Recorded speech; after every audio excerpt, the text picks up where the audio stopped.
सद्गुरु मेरे स्वामी,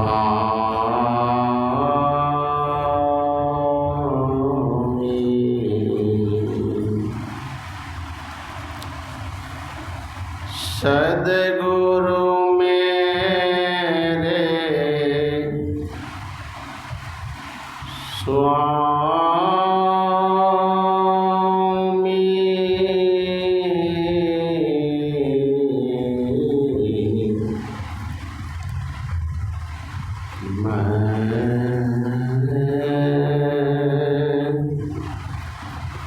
उनके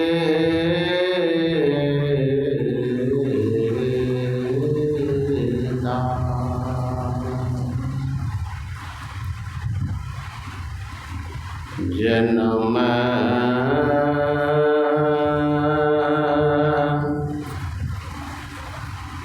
जन्म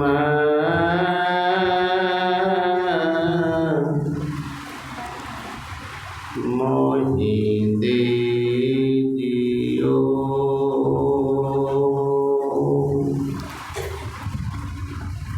निज चरणन मेवा,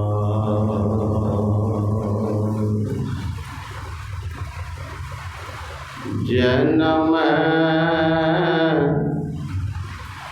जन्म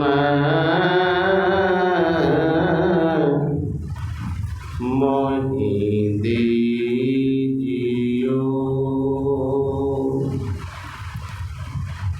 निज चरणन मेवा।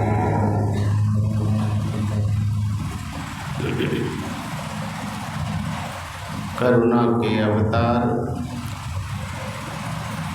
पतित पावन परमाराध्य सद्गुरु महाराज के चरणों में कोटि कोटि नमन। उपस्थित साधक वृंद, सत्संग प्रेमी माताओं एवं बहनों, आज 12 दिन हो चुका है। जैसा भी आप लोग सुन रहे थे कि 12 दिन से लगातार हम लोग ध्यान सत्संग करते चले आ रहे हैं और प्रत्येक दिन स्तुति विनती ग्रंथ का पाठ और प्रवचन भी सुनते चले आ रहे हैं।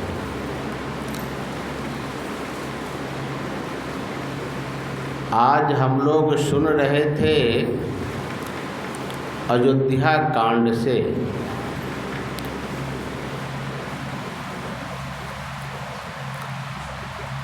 भगवान राम पत्तों के बिछौने पर सोए हुए,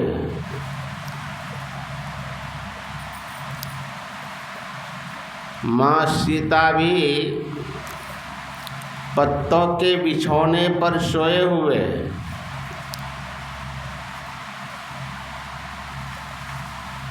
लक्ष्मण जी धनुष बाण लेकर के पहरा दे रहे हैं और बगल में गोह निषाद वे भी बगल में बैठ करके पहरा दे रहे हैं।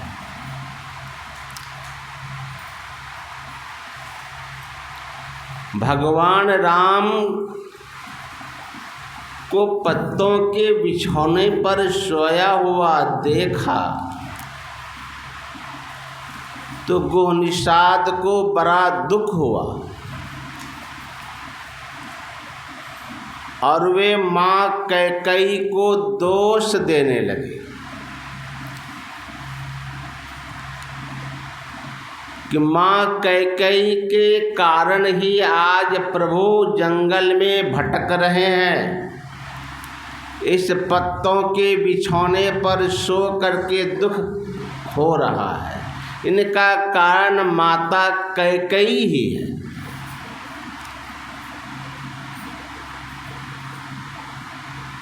गुह निषाद जब बहुत तरह से बात बोलने लगे माँ कैकेयी के संबंध में, तो लक्ष्मण जी सुनते सुनते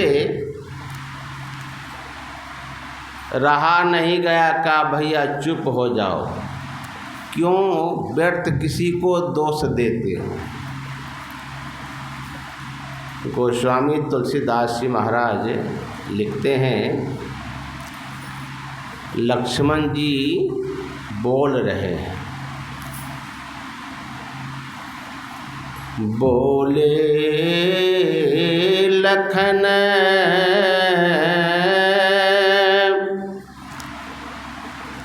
मधुर मृदुवानी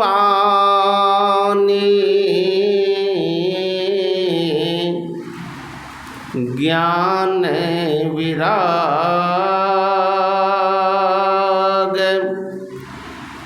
भगति रस सानी। अब बोलने की कला देखिए लक्ष्मण जी के पास कैसी है। बोले लखन, लखन बोल रहे हैं। कैसे बोल रहे हैं? प्रायः हम लोग जानते हैं कि लक्ष्मण जी बड़ी उग्र भाषा में बोलते हैं, बहुत क्रोधित हो जाते हैं, बात बात पर क्रोध आता है लक्ष्मण जी को।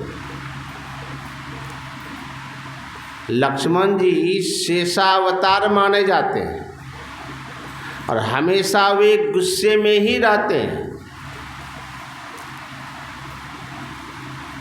आपको रामचरितमानस पढ़ने से पता चलेगा कि जब किष्किंधा कांड हम लोग पढ़ेंगे, सुग्रीव का वध किया, सुग्रीव का वध किया और इसका बाली का वध करके सुग्रीव को राजा बनाया। कौन? भगवान राम। बाली का वध करके सुग्रीव को जब किष्किंधा का राजा बनाया तो भगवान राम ने सुग्रीव से कहा, सुग्रीव से क्या कहा कि देखो मित्र, अभी वर्षा ऋतु आ गई है। वर्षा ऋतु आने के कारण चारों तरफ पानी जल जमाव हो गया है, आवागमन ठप हो गया। अभी क्या है? अभी वर्षा ऋतु चल रहा है। ये वर्षा ऋतु के समय में प्रायः साधु महात्मा लोग ध्यान साधना करते हैं। आजकल देखिए हर जगह साधना शिविर चल रहा है। यहाँ तो नवरात्रा के उपलक्ष्य पर बहुत जगह लोग करते हैं, लेकिन जब वर्षा ऋतु का समय आता है तो वर्षावास भगवान बुद्ध के ज़माने में चातुर्मास लोग मनाते थे। आज भी बहुत महात्मा लोग वर्षा ऋतु के समय में चातुर्मास मनाते हैं, एक जगह स्थिर होकर के भजन करते हैं। ये 4 महीने वर्षा काल होने के कारण आवागमन ठप हो जाता था। तो भगवान राम ने सुग्रीव से कहा, मित्र अभी वर्षा ऋतु है, चारों तरफ पानी जमाव हो चुका है, आवागमन ठप है और अभी सीता का पता लगाना संभव नहीं है। रास्ता ही बंद है तो जाएंगे कहाँ हम लोग। तो सुग्रीव से कहा भगवान राम ने कि हे मित्र, तुम अभी जा कर के राजा बन गए हो तो राजपाट चलाओ।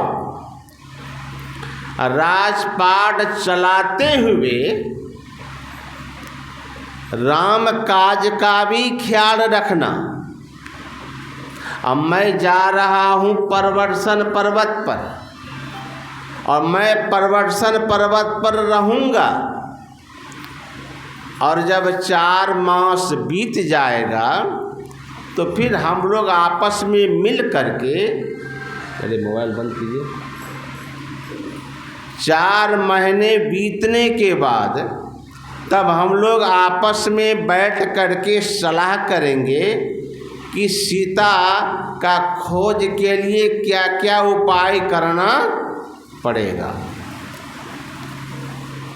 भगवान राम इतनी बात कह करके चले गए परवर्षण पर्वत पर लक्ष्मण जी को लेकर के, और सुग्रीव से यही कहा कि राज काज करते हुए राम काज का भी ख्याल रखना। सुग्रीव राम काज किया था, माँ सीता का पता लगाना। मित्रता क्यों की गई थी? मित्रता इसलिए हुई थी कि सुग्रीव की सहायता से सीता का पता लगाना है, इसलिए मित्रता की गई थी। तो सुग्रीव का मित्रता करना सुग्रीव से कारण यही था कि ये सीता की खोज में हमें मदद करेंगे, इसलिए भगवान राम ने सुग्रीव से मित्रता की थी और चले गए। भगवान राम सुग्रीव से कह करके, और सुग्रीव अपने किष्किंधा के राजगद्दी पर बैठ करके राजपाट चलाने लगे। 4 महीना बीत गया, वर्षा ऋतु समाप्त हो गई।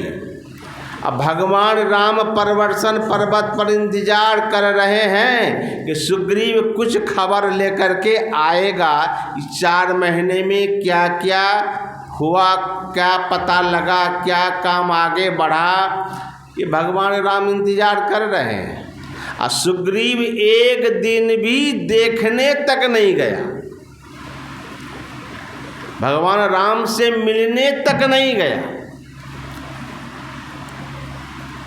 जब 4 महीना बीत गया तो भगवान राम ने लक्ष्मण से कहा, भाई लक्ष्मण, हमने कहा था सुग्रीव से, मित्र, मैं 4 महीने के लिए परवर्षण पर्वत पर रहूँगा और तुम चले जाओ किष्किंधा का राज्य संभालो और राज काज करते हुए राम काज का भी ख्याल रखना।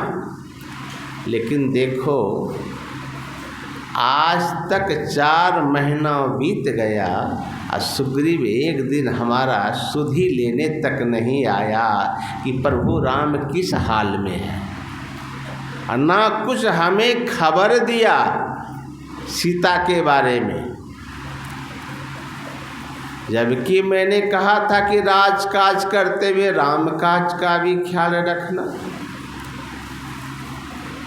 भगवान राम आवेश में आए थोड़ा सा और लक्ष्मण से कहा,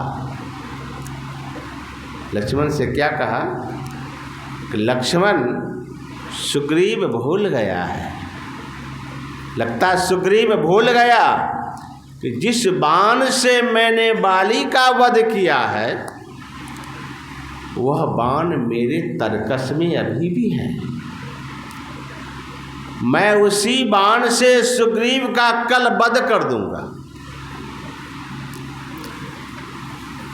जब यह बात भगवान राम के मुंह से सुना लक्ष्मण जी तो जोर से हंसने लगे। लक्ष्मण जी जोर से हंसने लगे। तो भगवान राम ने लक्ष्मण से कहा कि लक्ष्मण, हमें गुस्सा आ रहा है और तुम सामने खड़े होके हंस रहे हो। लक्ष्मण जी ने कहा, आप हंसने वाली बात ही बोल दिए। कहा मैंने क्या बोला? का क्या बोला? आप बिल्कुल हंसने वाली बात बोले हैं भैया। तो भगवान राम ने लक्ष्मण से कहा कि क्या हमने कहा जो तुम्हें हंसी आ गई? का आप सचमुच बताइए भैया, आपको क्रोध आया है? लक्ष्मण जी पूछते हैं भगवान राम से, क्या सचमुच में बताइए आपको क्रोध आया है? कहा हाँ लक्ष्मण, बहुत क्रोध आया है। क्या करेंगे? कहा सुग्रीव का वध करेंगे। भगवान राम ने कहा सुग्रीव का वध करेंगे। का कब? का कल। का इसीलिए हंसी आ गई। आपको कभी क्रोध करते हमने नहीं देखा। लक्ष्मण जी कहने लगे कि भैया आपको क्रोध करते जल्दी मैं देखता नहीं हूं।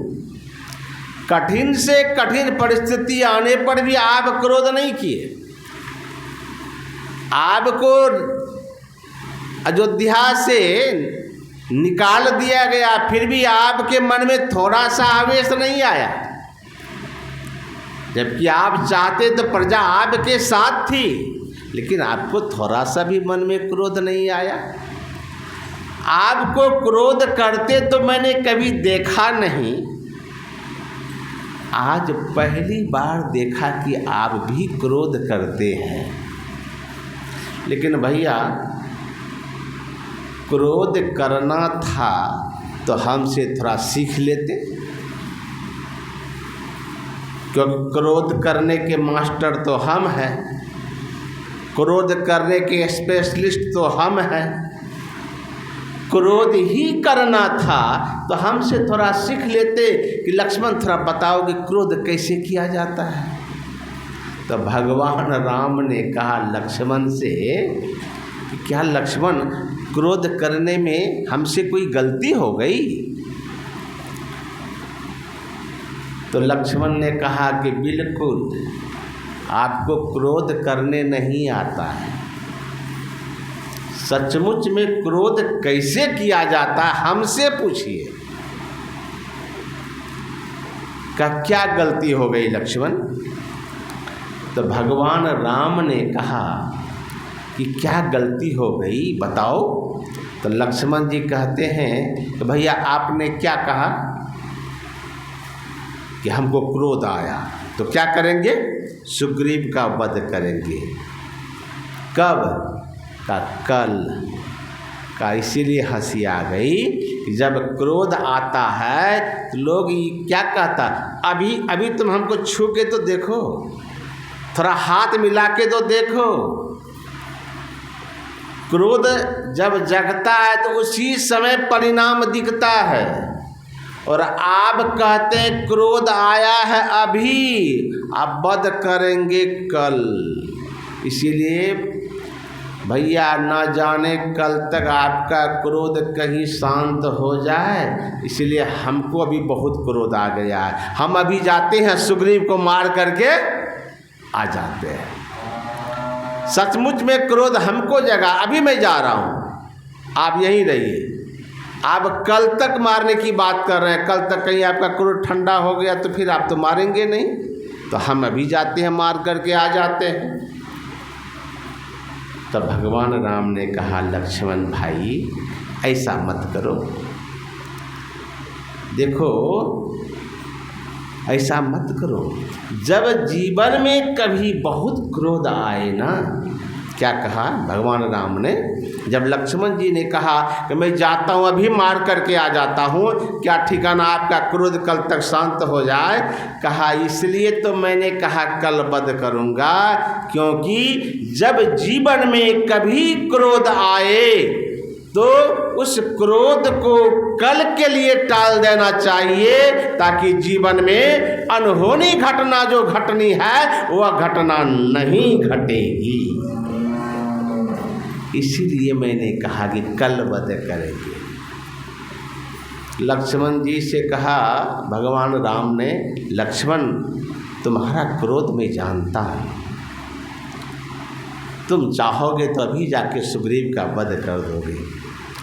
तो मैं ये कहना, लक्ष्मण क्रोध भरे बातों हमेशा क्रोधित रहते हैं, लेकिन यहाँ गोस्वामी जी लिखते हैं कि बोले लखन, गुस्सा में बोल रहे हैं, क्रोध में बोल रहे हैं, नहीं, बोले लखन मधुर मृदु वाणी,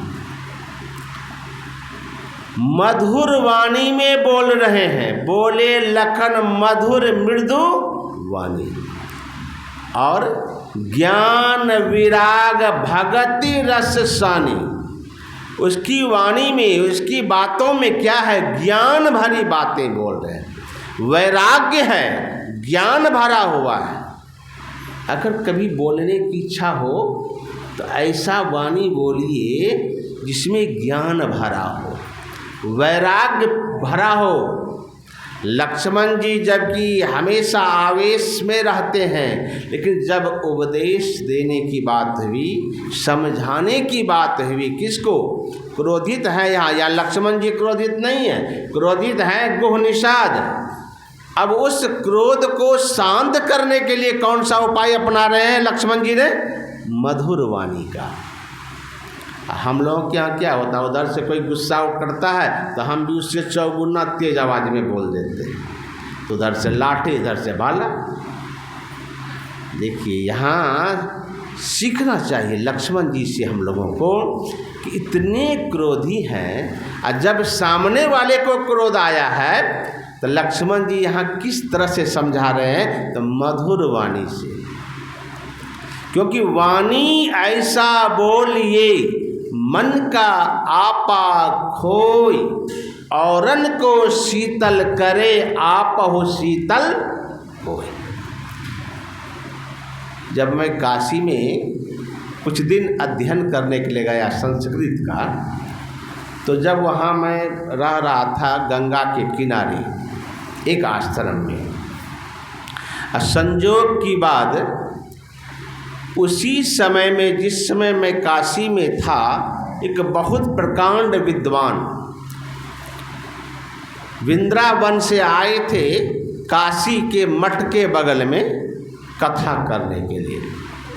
तो हम लोग जितने थे आश्रम में रहने वाले, सभी लोग गए थे कथा सुनने के लिए, हम लोगों को आमंत्रित किया गया था। तो उनकी कथा में मैंने कहानी सुनी थी कि ई वाणी का क्या दुष्प्रभाव होता है।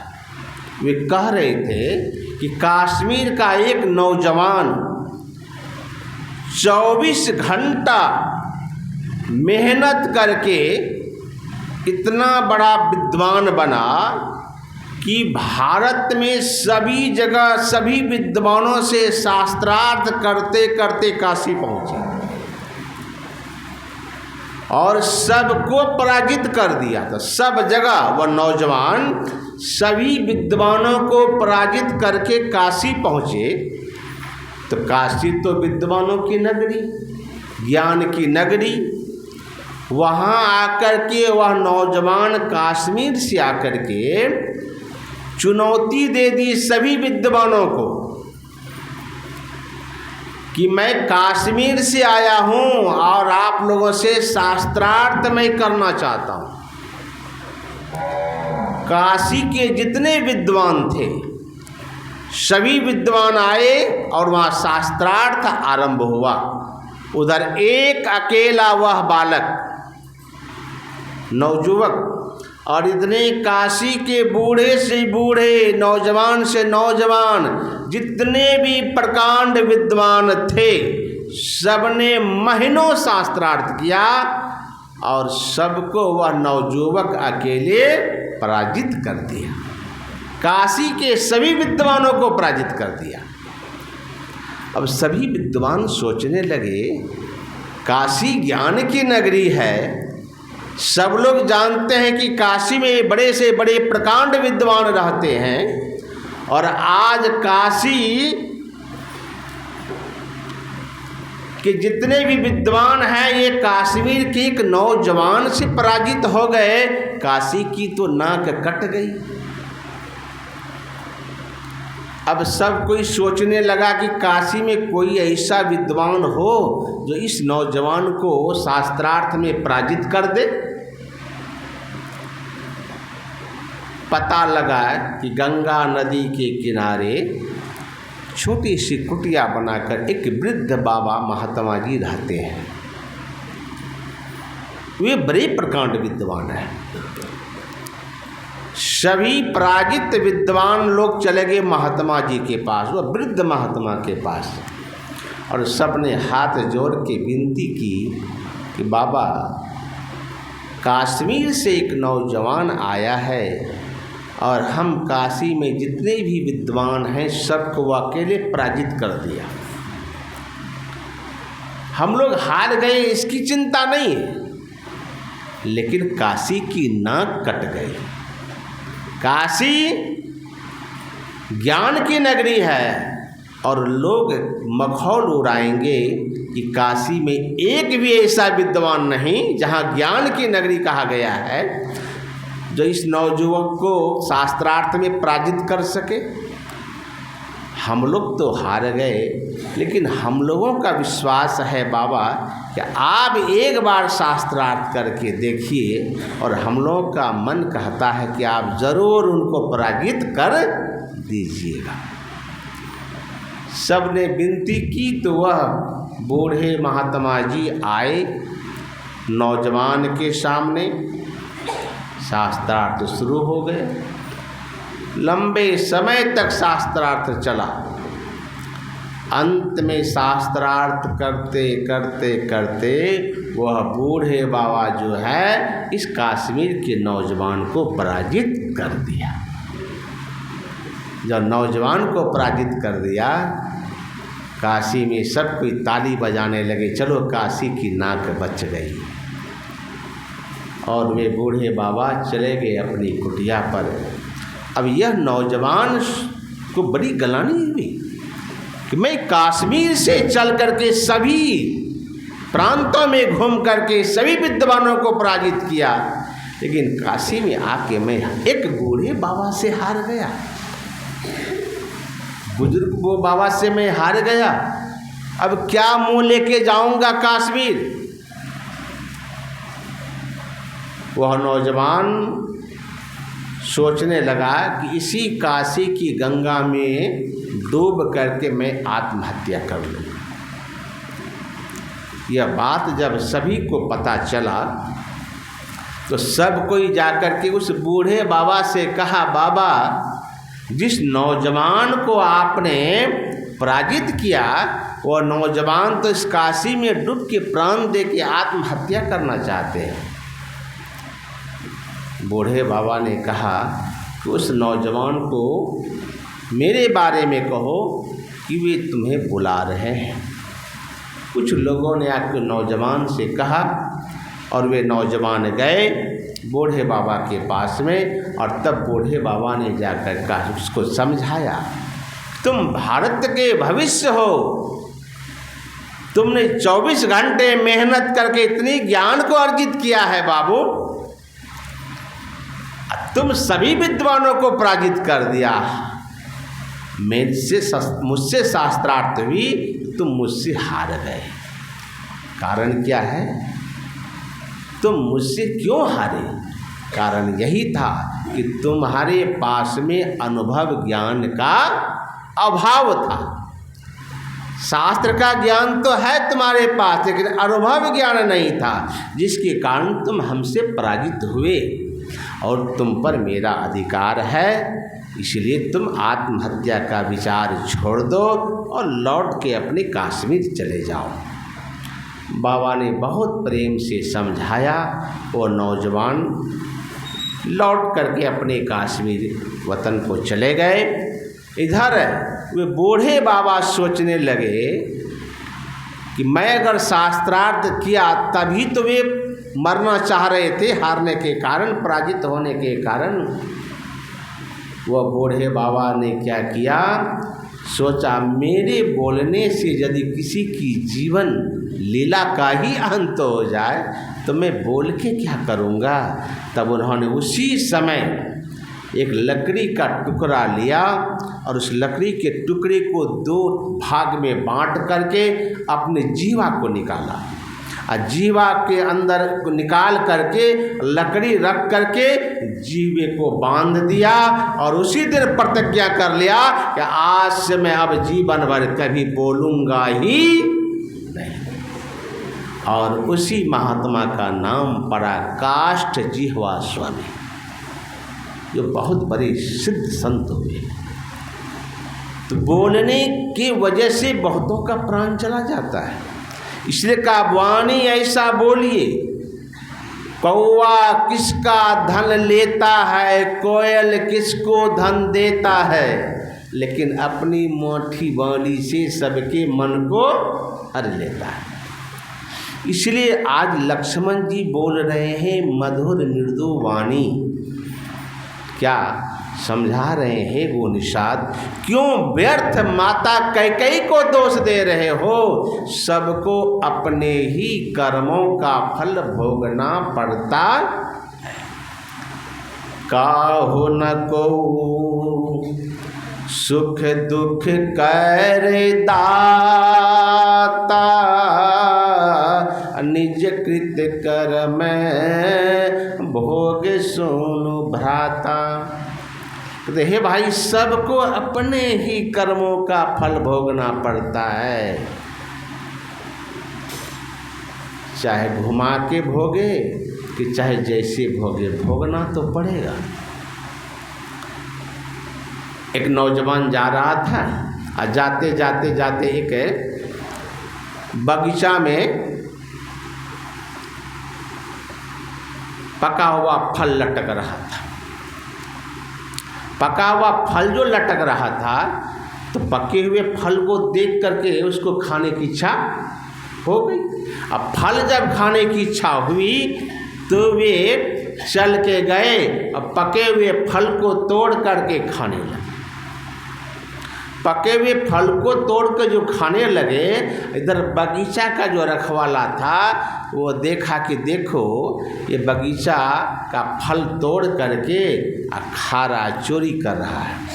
वो छिपे पीछे से धीरे धीरे आया और पीठ में 2-4 डंडा जमा दिया। उसी समय एक सज्जन सत्संग सुन करके जा रहे थे, बाबा के प्रवचन में यही सुना था कि सबको अपने कर्मों का ही फल भोगना पड़ता है। तो इस दृश्य को जो वो देखा कि फल तोड़ के खाया, और खाया कौन, देखा कौन, चल के गया कौन, कौन खाया? अच्छा, फल पेड़ में पका हुआ था और उसको किसने देखा? आँख ने देखा। तो आँख ने देखा, चल के किसने गया? पैर गया। पैर ने तोड़ा तक नहीं, तोड़ा किसने? हाथ ने। फिर हाथ ने तोड़ा, हाथ ने खाया भी नहीं, खाया किसने? मुंह ने। मुंह भी खाया लेकिन चखा, स्वाद उसको नहीं लगा। स्वाद किसको लगा? जीवा को। चखा जीवा ने, और वह भी बेचारा खाया लेकिन रखा नहीं। रखा कौन? पेट। चखा जीव, रखा पेट। डंटा कौन खाया? पीठ की क्या गलती थी? वह सज्जन लौट के चले गए बाबा के पास। अब बाबा से जाके कहने लगे, बाबा आप लोग प्रवचन कर रहे थे कि सबको अपने कर्मों का फल भोगना होता है। हमने देखा कि फल खाया जीव, मुँह चखा जीव, रखा पेट, और पीटे पीठ। पीठ की क्या गलती थी? बेचारा जो पीठ को डंटा लगा। तो महात्मा जी ने कहा कि शुरू से विचार करो, कर्म फल पर शुरू से विचार करना चाहिए। अच्छा, एक बात बताओ, तुमने क्या देखा? कहा कि हमने ये देखा, हम सत्संग से जा रहे थे, एक युवक गया, रास्ते होकर के जा रहा था, वह राहगीर पेड़ पर पका हुआ फल लटक रहा था। तो कहा किसने देखा? फल जो पका हुआ लटक रहा था, देखा किसने? कहा देखा आँख ने। गलती की शुरुआत कहाँ से हुई? पहले यहाँ विचार करो, गलती की शुरुआत कहाँ से है? आँख से। पेड़ में फल लटक रहा था पका हुआ, हाथ ने देखा कि पैर ने देखा कि पेट ने देखा, किसने देखा? देखा आँख ने। गलती कहाँ से शुरू हो रही है? आँख से। अच्छा, आँख ने देखा, आँख चल के नहीं गया, चल के गया पैर, पैर चल के गया, वो बेचारा तोड़ा भी नहीं। तोड़ा किसने? हाथ ने। का हाथ बेचारा फल तोड़ा, लेकिन हाथ को स्वाद लगा नहीं। खाया किसने? का मुंह ने। का स्वाद किसको लगा? जीवा को। का चखा तो वही ना, मीठा है कि खट्टा है। और फिर का वह तो जीवा चखा, लेकिन रखा कौन? पेट। तो पीठ पर डंटा बज रहा। किसने बजा रहा? जो बगीचा का रखवाला था, वो पीछे से आया और पीठ में डंटा बज रहा। का अच्छा, जब पीठ पर डंटा लगा तो आंसू कहाँ से गिर रहा था? हाथ से कि पैर से? कहाँ से? आँख से। आंसू रोना किसको पड़ रहा था? आँख को। का यही तो मैं कह रहा हूँ कि जो गलती करेगा घुमा के रोना उसी को ही पड़ेगा। गलती की शुरुआत यहाँ से हुई थी। अगर आँख देखती ही नहीं तो पैर चल के जाता नहीं, और चल के पैर जाता नहीं तो हाथ तोड़ता नहीं, तोड़ता नहीं तो मुँह खाता नहीं, जीभ रखता नहीं, डंटा पड़ता नहीं। डंटा तो पड़ा, लेकिन रोना पड़ा घुमा के आँख को ही। इसीलिए तो मैं कह रहा हूँ, जो करता है फल उसी को भोगना। यह जग कर्म की खेती है, यहाँ करनी का ही फल मिलता है। अपने ही कर्मों से सुख दुख का भागी बनता है। वह अमृत फल क्या पाएगा जो बीज जहर का बोता है। अपने ही कर्मों से कोई हंसता है और अपने ही कर्मों से कोई रोता है। हम लोग देखते हैं प्रायः शहर में रहते हैं, आप लोग भी, शहर छोटा सा शहर है, लेकिन हम लोग तो पटना बड़े शहर में रहते हैं। और कभी कभी बाजार हो करके जब गुजरना पड़ता है तो बड़ी भीड़, ट्रैफिक इतना होता है पटना में। अगर बाजार हो के अगर आप किसी कारण गुजर गए तो आपका नाको दम हो जाएगा। अब बाजार होके जब गुजरते हैं तो इतनी जाम होती है, और उसी जगह गाड़ी खड़ी है, सब लाइन में लगे हैं, और उसी रोड पर कड़ाके की गर्मी, सब शीशा बंद करके एसी चला करके अंदर बैठे हैं।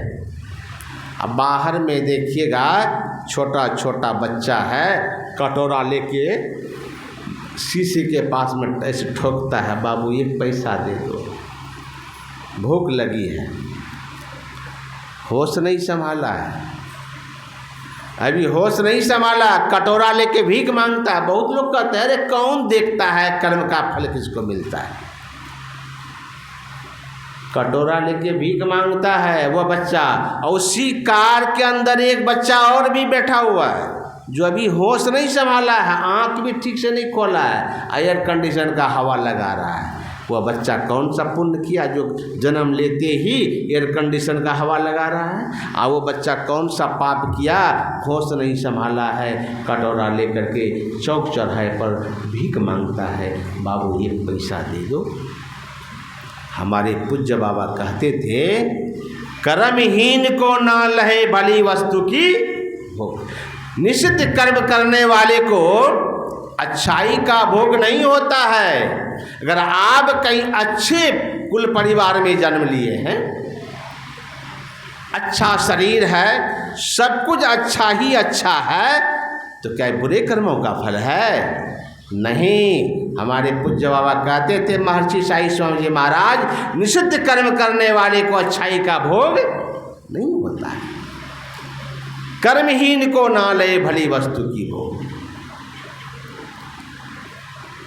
निषिद्ध कर्म जो करते हैं उसको हमेशा दुख ही दुख घोरता है। इसलिए भगवान बुद्ध ने कहा कि हमारी वर्तमान हालत हमारे विचारों का फल है। मनुष्य अगर अच्छी कल्पना से कर्म करता है, सोचता है, विचारता है, तो सुख वैसे चलता है जैसे मनुष्य की छाया जो कभी साथ नहीं छोड़ती। मनुष्य अगर बुरी कल्पना से कर्म करता है, सोचता है, विचारता है, तो दुख वैसे चलता है जैसे गाड़ी बैलों के पीछे गाड़ी का चक्का जिसको वह स्वयं खींचता है। इसीलिए कर्मों का फल सबको भोगना पड़ता है, चाहे वो साधु हो कि महापुरुष हो कि साधारण लोग हो, सबको भोगना पड़ता है। लेकिन हाँ, सब में अंतर है, सबके कर्म फल में अंतर है, सबको भोगना पड़ता है। हम लोग जानते हैं गुरु महाराज के शिष्य, बहुत पुराने शिष्य पूज्य श्रीधर बाबा, और पुराने सत्संगी प्राय जानते पूज्य श्रीधर बाबा को। कहाँ रहते थे? सिकलीगढ़ धरहरा में। पूज्य श्रीधर बाबा सिकलीगढ़ धरहरा में रहते थे। और श्रीधर बाबा को बुढ़ापे के समय में बहुत कष्ट, मुंह से ब्लड जाता था। तो गुरु महाराज के पास कुछ भक्त जाकर के कहा, गुरुदेव आप श्रीधर बाबा के बारे में कहते हैं कि मुझ में और श्रीधर में कोई अंतर नहीं है। गुरु महाराज कहते थे कि मुझ में और श्रीधर में कोई अंतर नहीं है। ऐसे श्रीधर बाबा के मुंह से खून निकलता है, बड़ी पीड़ा होती है, बड़ा कष्ट होता है। आप चाहेंगे तो मिनटों में उसका दुख दूर हो जाएगा। आप देख रहे हैं फिर भी श्रीधर बाबा को कष्ट हो रहा है, दया किया जाए जो पूज्य श्रीधर बाबा का कष्ट दूर हो जाए। तो गुरु महाराज ने क्या कहा कि देखो जी, तुम लोग कहते हो कि श्रीधर बाबा को आशीर्वाद दीजिए, कष्ट दूर हो जाएगा। अरे वह श्रीधर के कर्मों का फल है। अगर मैं इस जन्म में उस आशीर्वाद दे के उस कर्म फल को मिटा दूंगा, उस कर्म को फल को भोगने के लिए श्रीधर को पुनः इस धरती पर जन्म लेना पड़ेगा। मैं चाहता हूँ कि वह अपना कर्म को फल को भोग ले, ताकि पुनः उनको कभी कर्म फल भोगना नहीं पड़े। भगवान बुद्ध के बहुत बड़े शिष्य हुए, महामौदगल्यायन। भगवान बुद्ध के ऐसे ऐसे शिष्य थे जो हजारों हजार शिष्य आकाश मंडल से यहाँ से वहाँ चलते थे, आकाश मार्ग से जाते थे। महामौदगल्यायन भी उस शिष्यों में से एक महान शिष्य थे। आज जंगल के रास्ते से जा रहे थे और जंगल में डाकुओं ने पकड़ के भगवान बुद्ध के शिष्य महामौदगल्यायन को इतना पीटा कि शरीर का एक एक हड्डी तोड़ दिया। अब सोचिए, इतने सिद्ध पुरुष एक एक हड्डी तोड़ दिया। भगवान बुद्ध का वह शिष्य को इतनी पीड़ा होने लगी, जब सभी लुटेरों ने पीटने लगे, सभी डाकू लोग उसकी एक एक हड्डी को तोड़ने लगे, तो शरीर से निकल गए महामौदगल्यायन। शरीर की पिटाई करते करते शरीर का एक एक नस को तोड़ दिया और डाकू लोग चले गए। फिर महामौदगल्यायन शरीर में प्रवेश करते हैं। अब प्रवेश करके शरीर को देखा कि यह स्थिति अब नहीं है जो हम चल के जा सकते हैं बुद्ध की शरण में, तो वही आकाश मार्ग से शरीर को उड़ाते हैं। इतने सिद्ध पुरुष आकाश मार्ग से शरीर को उड़ाते हुए आते हैं कहाँ? जहाँ भगवान बुद्ध बहुत भिक्षुओं को उपदेश कर रहे थे। भगवान बुद्ध के सामने धीरे धीरे धीरे शरीर को भगवान बुद्ध के चरणों में रखा और भगवान बुद्ध को मन ही मन प्रणाम किए। बुद्ध का दर्शन करके और भगवान बुद्ध के सामने ही मोहम्मद गल्यायन शरीर को छोड़ के चले गए। जब इस स्थिति को देखा उनके भिक्षुओं ने तो भगवान बुद्ध से पूछा कि भगवान, आपका इतना पहुंचा हुआ सिद्ध संत मोहम्मद गल्यायन भिक्षु, उसकी यह दुर्गति क्यों हुई? उसकी यह दुर्गति क्यों हुई? भगवान बुद्ध ने कहा, देखो, इस जन्म में तो यह सिद्ध महात्मा बन गया, सिद्ध भिक्षु बन गया, लेकिन पिछले कर्मों का फल इसका पीछा कर रहा था।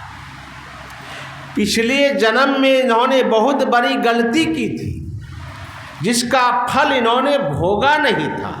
तो क्या गलती की थी? भगवान बुद्ध ने कहा कि पिछले जन्म में इन्होंने अपने माता पिता को ले जाकर के, बूढ़े माता पिता को ले जाकर जंगल में छोड़ दिया, और जंगल में जो छोड़ दिया बूढ़े माता पिता को ले जाकर के, वहाँ जंगली हिंसक प्राणी इनके माता पिता के हड्डी तो नोच नोच के हड्डी तोड़ तोड़ के खा गए। वही पाप का फल इनका पीछा किया, और इस जन्म में इतना सिद्ध पुरुष होते हुए भी वह कर्म का फल उनको भोगना पड़ा। लेकिन जिस समय में इसके शरीर में पिटाई लग रही थी, इनको दुख हो रहा था, तो ये शरीर से निकल गए थे। इनको उस पिटाई का कोई एहसास नहीं हुआ, और जब शरीर रखने लायक देखा अब नहीं है, तो शरीर को लाया हमारे पास और हमारा दर्शन करके शरीर को छोड़ के चला गया। तो कर्म फल सबको भोगना पड़ता है, और एक कर्म का फल कब तक भोगता है जीव? जब तक हम आप कर्म बंधन में, कर्ममंडल में। कर्ममंडल कहाँ से है? आँख से नीचे कर्ममंडल, जो पिंड कहलाता है इसको कहते हैं कर्ममंडल, और आँख से ऊपर ब्रह्मांड कहलाता है। यदि जब तक हम कर्ममंडल में रहेंगे तो कर्म के फल के दुख से आप बच नहीं सकते। मैं जब पूज्य बाबा का ऑपरेशन कराने, महर्षि साई स्वामी जी महाराज का पटना में ऑपरेशन कराने के लिए बीके सिन्हा के हॉस्पिटल में गए, तो बीके सिन्हा के पिताजी उस समय वृद्ध हो चुके थे। तो पूज्य बाबा का प्रोस्टेट का ऑपरेशन कराने के लिए जब मैंने बीके सिन्हा के यहाँ गए, तो पूज्य बाबा कह रहे थे कि इनके पिताजी अपने गुरु महाराज का ऑपरेशन किए थे, और जब गुरु महाराज का ऑपरेशन करने के लिए ले जाया गया था पटना में, तो उस समय की बात है, गुरु महाराज जिस समय में ले गए थे पटना ऑपरेशन कराने के लिए, तो उस समय में नशा दिया जाता था। कैसा नशा? आजकल क्या होता है, अगर आपको हाथ का अगर ऑपरेशन करना है, तो जितना अंग में उसको ज़रूरी है उतना ही अंग को संश्लेष किया जाता है। इंजेक्शन लगा देगा, इधर सब ठीक है, इतना ही आपका हाथ पैर आपको पता नहीं चलेगा। आजकल पूरे शरीर को बेहोश नहीं किया जाता है। तो गुरु उस समय में उतना आगे विज्ञान नहीं था, तो अथर बोला जाता था, नाक में सुंघाया जाता था, आदमी बिल्कुल बेहोश हो जाते थे, और फिर जहाँ जो ऑपरेशन करना होता था करते थे। तो गुरु महाराज को जब ले जाया गया, तो गुरु महाराज से शैलेंद्र बाबू, वरुण बाबू के डॉक्टर जो थे, उनके पिता का नाम था शैलेंद्र बाबू, उन्होंने कहा गुरु महाराज से कि गुरुदेव, और वहाँ थे महामंत्री महासभा, अखिल भारतीय के महासभा के महामंत्री डॉक्टर नंदलाल मोदी, वे भी डॉक्टर थे। मैं उनके यहाँ भी गया हूँ और पूज्य बाबा के साथ, तो वे सब थे उसमें। तो कहा गया गुरु महाराज से कि आपका ऑपरेशन करना है तो आपको बेहोश करना पड़ेगा, इसलिए आपको नशा देना पड़ेगा। तो गुरु महाराज ने कहा कि डॉक्टर साहब कितना देर लगेगा ऑपरेशन करने में? तो कहा कि कम से कम 1 घंटा 2 घंटा तो लग सकता है। कहा गया आपको 1 घंटा लगे या 2 घंटा लगे, इससे ज़्यादा तो नहीं लगेगा? कहा नहीं। कहा आप हमको ले चलिए ऑपरेशन थिएटर पर। गुरु महाराज को ऑपरेशन थिएटर पे ले गए, गुरु महाराज को लेटा दिए गए। कहा कि डॉक्टर साहब ऑपरेशन ये नशा देने की ज़रूरत नहीं है। और गुरु महाराज आंख बंद किए, कहा कि मैं आंख बंद करूंगा, उसके बाद आप अपना काम शुरू कर दीजिए। और गुरु महाराज आंख बंद करके चले गए समाधि में, और डॉक्टरों ने घंटों तक ऑपरेशन किया बिना नशा का, कहीं कोई पता नहीं गुरु महाराज को। और घंटों बाद गुरु महाराज जब फिर शरीर भाव में आए तो पूछते हैं डॉक्टर साहब काम हो गया? कहा हाँ गुरुदेव काम हो गया। अगले दिन पटना के पेपर में निकला था कि एक बहुत बड़े संत का ऑपरेशन आज पटना के हॉस्पिटल में हुआ है। तो गुरु महाराज क्या किए? अपने को पिंड से ब्रह्मांड में लेके चले गए। तो यदि हम आप कर्म फल से बचना चाहते हैं तो क्या करें? तो संत मत में बताया जाता है, हमारे संत कबीर साहब की वाणी, अगर हम बुरा काम कर चुके हैं, कर्म फल से बचना चाहते हैं तो करमंडल से बाहर निकलिए। इसी के बारे में कबीर साहब ने कहा, नदी किनारे घर किया, कर्जा ले ले खाए, कर्जदार जब मांगन आवे तो घुसक नदी में जा। इसका मतलब क्या हुआ? कबीर साहब कहते हैं कि एक आदमी एक साधारण उदाहरण दिए कि नदी किनारे घर किया, नदी के किनारे में घर बना लिया, और कर्जा ले लेके किसी का कर्ज ले लेके खाता था। और जब कर्जा मांगने वाला आता था तो यह नदी में घुस करके छिप जाता था, और कर्जदार जब आता था देखता घर में नहीं तो वह लौट करके चला जाता था। तो संत मत कबीर साहब तो एक इशारा दिए हैं कि नदी किनारे घर किया, कर्जा ले ले खाए, और कर्जदार जब मांगन आवे तो घुसक नदी में जाए। का हम लोग भी यहीं पर रहते हैं, ये नदी, ये जो पिंड ब्रह्मांड का नक्शा है, हम लोग जीव का वासा जागृत में कहाँ है? आँख में। तो हम लोग का डेरा निवास अभी यहीं पर है।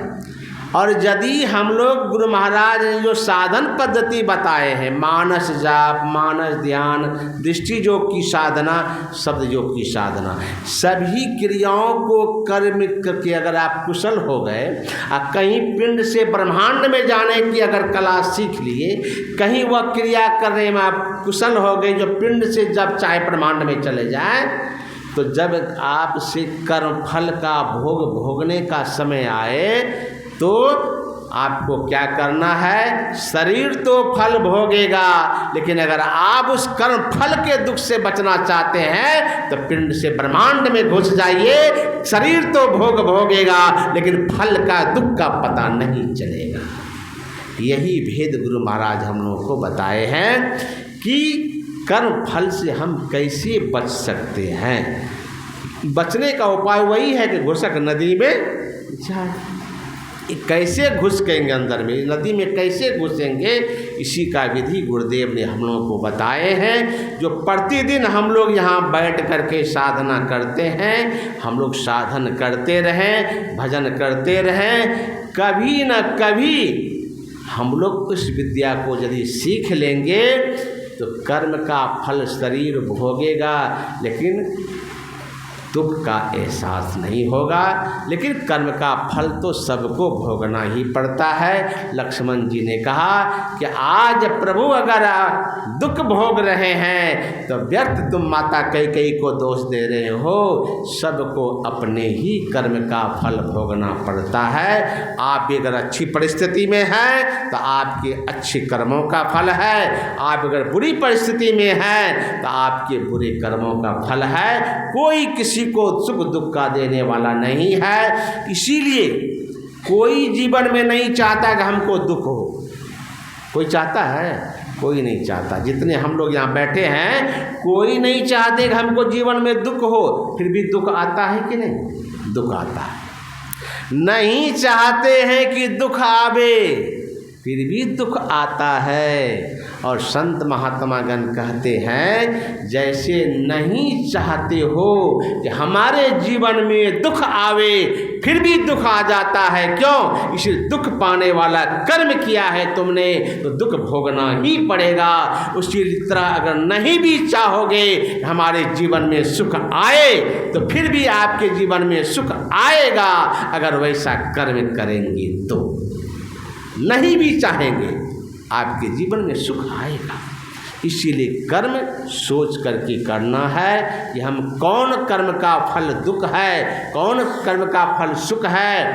इस कर्म का जो विचार करता है वही असल में बुद्धिमान कहलाता है। इसलिए कहा, कर्म करने के पहले जो सोचता है उसी को बुद्धिमान कहते हैं। कर्म करते समय जो सोचता है उसको सतर्क कहते हैं। और कर्म काम बिगड़ जाने के बाद जो सोचता है उसी को महान मूर्ख कहते हैं। इसीलिए बताया कि बिना विचारे जो करे सो पीछे पछताए, काम बिगाड़े आपनो जग में होत हसाए। जग में होत हसाए, चित्त में चैन नहीं जाए। जो बिना विचारा हुआ काम करता है उसको रोना पड़ता है, पछताना पड़ता है। इसलिए कोई भी काम करने के पहले हमको सोचना चाहिए, इस कर्म का फल हम हंस के भोगेंगे कि रो के भोगना पड़ेगा। यदि नहीं विचारते हैं तो निश्चित आपको दुख की सागर में आप धकेले जाएंगे, आपके जीवन में दुख आएगा। इसलिए सोच समझ के कर्म कीजिए, तो अच्छा काम करेंगे तो जीवन सुख में होगा। बोलिए श्री सद्गुरु महाराज की जय। 5 बजने में 1 मिनट विलंब है, अब आरती कीजिए। बोलिए श्री सद्गुरु महाराज की जय। आरती संग सत गुरु के जय अंतर